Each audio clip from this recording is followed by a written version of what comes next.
If they put you in the exact same situation, facing the exact same thing that your friend is, you're not able to be so objective, and you don't make that great a decision.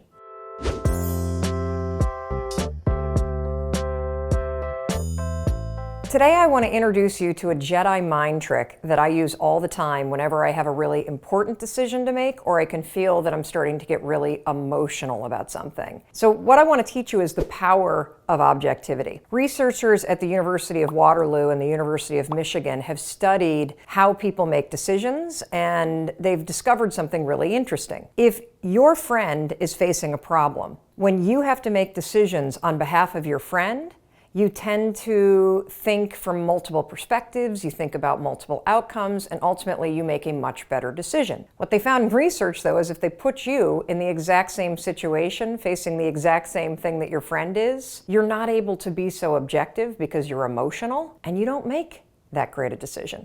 What's the conclusion? Well, when you make decisions for other people, you're great. When we make decisions for ourselves, decisions that can be emotional, we're not so good at it. That's where the power of objectivity comes in. It's the ability to make a decision from a third party's perspective. Let me explain. So if you're facing a really important decision and you can feel yourself getting emotional, maybe you're thinking about asking for a raise or changing your career or changing your major or ending a relationship or starting a relationship, whatever it may be. If it's something that is emotional for you, you're going to have a hard time thinking about all the options, and you're going to be really attached emotionally because maybe you're concerned about the people who may be impacted by your decision. Maybe you're managing that somebody's going to be disappointed or hurt by what you need to do for you. This is when the power of objectivity is really important. Pick somebody that you really admire. I mean, it could be somebody like a Bill Gates or a Richard Branson or an Oprah Winfrey, or maybe you have a mentor. And stop yourself and ask, what would Oprah do in this situation? What would Richard Branson do in this situation? What would your mentor do in this situation?